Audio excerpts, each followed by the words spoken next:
Hi, it's great to have your company. My name's Simon Smart. And I'm Justine Toe. You're listening to Life and Faith from the Centre for Public Christianity. Well, it's Easter time, and if you're anything like me, you're looking forward to having 4 days off. The Easter long weekend's the only 4-day weekend we get all year, and it's probably the first break many of us have had since the Christmas break, so we're kind of ready for it. But sometimes you might think that our eagerness for 4 days off work at this time of year misses the point a bit about what Easter is really about. Of course, you don't have to be Christian to know that Easter is a religious event marking the death and resurrection of Jesus. But our culture prioritises work so much that it's not easy to think about Easter in those terms, even for Christians. So, Justine Toe, you've been thinking about questions of work and its relationship with rest lately. We want to talk about that today. Rest, work, Easter. How do you regard Easter in relationship to those terms? Well, I do think, unfortunately, that I do look at Easter as a time to go, 4 days off. Which is terrible because I'm a Christian and this is the source of my hope, my comfort, etc. And yet at the same time, I'm like, yay, I don't have to go to work for 4 days. But I've been reading the work of this German philosopher, Joseph Pieper, lately, and he pointed out that we live in this culture of total work. And that phrase, I think, just says it all, really. And he talks about how this culture of total work just values efficiency and productivity, so much so that we feel really guilty if we're not being productive. You know, we are wasting time. It's a finite resource.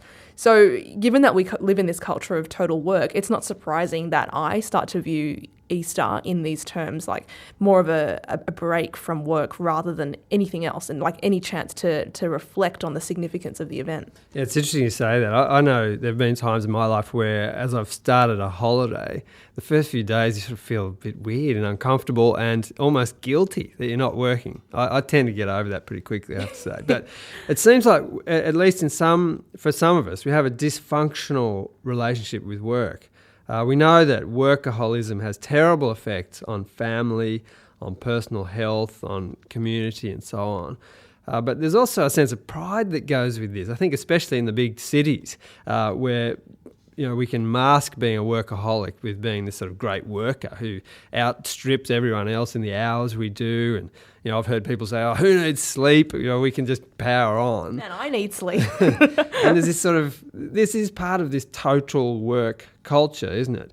This pride in being able to work harder than everyone else. Oh, for sure. I mean, I think today a lot of us get our identity, our status, our purpose from work. And you could argue that this is because in some ways we've moved past questions of God in this area. We used to get our identity from God.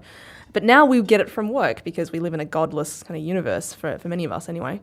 And that can easily become the basis on which we judge our value and worth. How well do we work? So that whole drive for meaning and identity is completely part of total work culture. And of course, if we think about our technology as well, I mean, we love it. We absolutely love being able to access everything on demand all the time. But it does blur the boundaries between work and life. You've got greater flexibility. You can work from home if you want because you can easily access your work. But there's a real cost to that as well because it's like you're taking your office everywhere with you, This is all part of the total work culture. I remember overhearing a girl on a bus talking about the fact that she'd been really sick that week and her boss had couriered her laptop to her home so she could keep working. I thought, man, that's a losing perspective. If you ever do that to me, Simon, I will quit. Yeah, promise not to. But seriously too, I have to stop myself from checking, because as you say, we're connected with these phones and devices. I have to physically stop myself sometimes on a Sunday from checking emails and other things that are related to work. So it takes a bit of a conscious effort on my part. Absolutely. I mean, Joseph Pieper says that actually there's no room for rest in a total work culture. If anything, rest is viewed as an opportunity just to recharge so you can get back into work. And so you can see that in the way that I've been talking about Easter, but I found this article that says, relax, you'll be more productive. And it's based on this guy, Tony Schwartz. He has this energy project that basically says that if you learn to do less, you will actually do more. So he's arguing for rest. He's saying that workers should be working in 90-minute bursts and taking more breaks and longer vacations. And, we all like the sound of that, obviously. But he's quoting, it's quite interesting as well. He's quoting research that says air traffic controllers who work the night shift, if they're given about 40 minutes to nap and if they sleep for an average of 19 minutes, their reaction time and their alertness improves, immeasurably. And that is really important, obviously, when you are responsible for not having planes crash into each other. And you've also got basketballers who were encouraged to sleep for 10 hours at night, and then that improved their shot rate by an average of 10%. So that also can matter as well. So I really do like aspects of this work because it's realistic. It acknowledges that if you sit at a computer for 8 hours a day, then you are not necessarily working at your optimum capacity for that whole time. See, my desire to sleep in's a good thing, right? I'll be more efficient. Yes, absolutely. So there's a lot of good things to this, but it also does seem to convey this idea that we need to justify rest. The only reason you would rest is because it makes you a better worker. So it doesn't seem to value rest in its own right. And to find out more about this, I caught up with Cara Martin, who's the Associate Dean of the Marketplace Institute at Ridley, Melbourne. Now, she's been long thinking about matters of work, life and rest, and so presumably she has some thoughts about this. So here she is. Thanks for joining us, Cara. Oh, pleasure. Now, on the program today, we're talking about matters of work and rest in relation to Easter. And it strikes me that these days we seem to view rest not as something desirable in and of itself, but as what will recharge us so that we're better equipped to go back to work. So in this sense, the Easter long weekend is a good opportunity to have a break. But surely there's more to rest than that. What are your thoughts? Absolutely. I think just as we were made to work, we're actually made to rest as well. That the Creator who made us worked at it and he also rested, and that's a pattern that I think's established for us. I think one of the really sad things about our society is that we work hard at everything, and we even work hard at our leisure and our rest, in inverted commas, rather than actually resting. And I think we just get in this terrible cycle of just taking caffeine in all its forms to keep ourselves going, whether it be soft drinks or coffee or energy drinks or even pills. And then we get so overstimulated that we suddenly need something to make us rest and make us sleep. And we take herbal remedies that are actually strong chemicals to make us rest, or we take pills to make us rest. And we just get in this terrible cycle.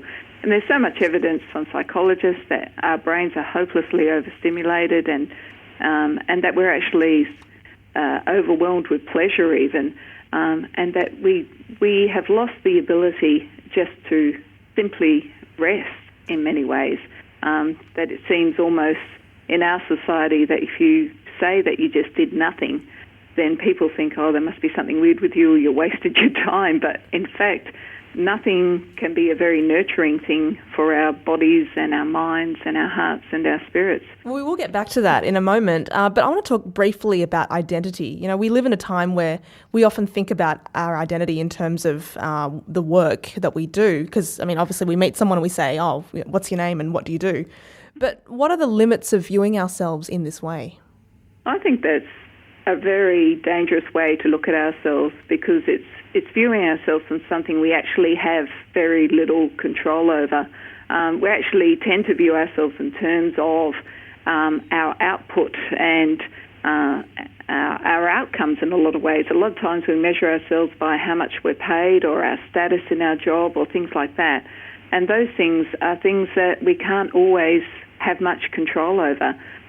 If we only see our work as effective by what happens as a result of it, then it can actually be a really skewed way of measuring our worth.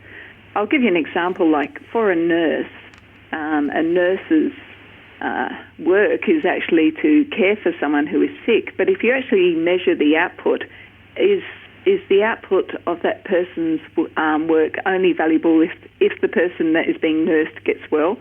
Of course, that's a very difficult thing to base yourself on, because you have no control over that. And in fact, people may die, yeah. Yeah, most of us live do work that is incredibly complex, that involves lots of other people, and we can't always control what the actual value of the output is. Yeah, I think you make a really good point about how we tend to base our worth on the output. And then this means that we actually can't rest, right? Because you could always do better.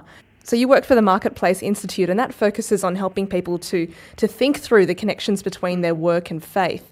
So do you think that we need a theology of rest? And how might that help us to think through work so it's not a burden to us, but neither is it the sum total of our existence?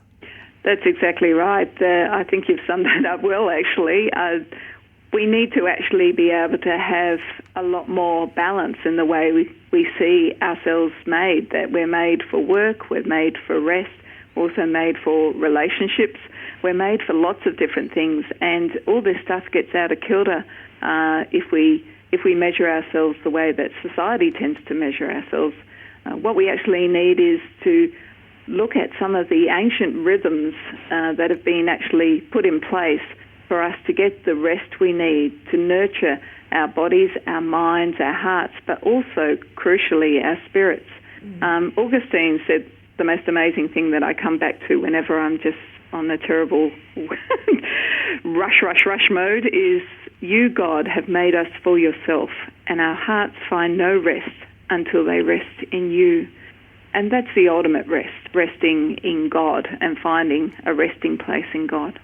So in light of that, how are you going to spend the Easter long weekend? I know you're a very busy woman. How are you going to fight the urge to do some work? Well, I am really glad that we have already decided that we will go interstate for Easter. I'm crossing my fingers at this point, but I really think I might even leave my computer behind. Wow. I know, that's a huge sacrifice.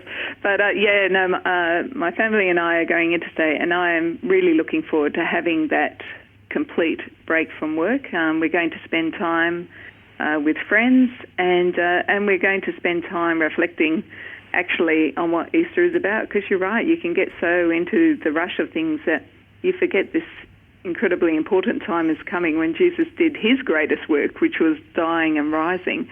And I'm really looking forward with my family to being able to celebrate that and really experience that this Easter.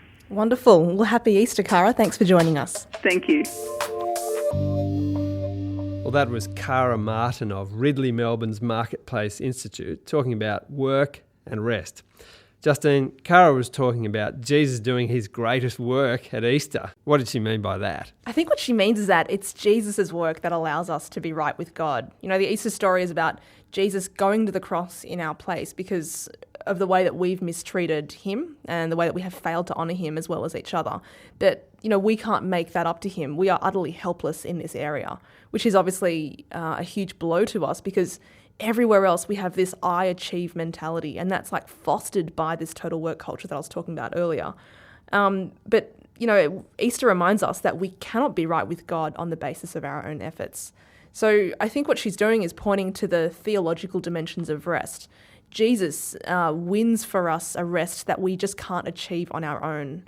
And when we rest in that, we acknowledge that we just are helpless in one regard, and that we receive versus everywhere else in our life where it's all about I achieve.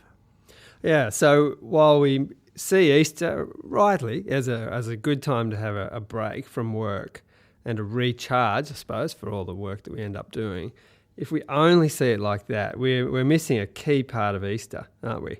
And that just plays into this I achieve mentality that you mentioned, Justine. But you're talking about Easter as a chance to receive and a chance to really rest, truly rest, because our work doesn't apply when it comes to relationship with God, doesn't have any cash value. And so there's a huge benefit to be gained when we start to see Easter in those terms. So, Justine, what are you going to do this Easter? Well, funnily enough, I have to work. But I'll be at an Easter festival up in Toowoomba doing some seminars here and there. So they are spaced pretty, they're spaced evenly. So there'll be plenty of opportunity for me in the midst of all that work to rest, and rest in the sense that we're talking about here. But it is ironic that I'm going to be working at Easter.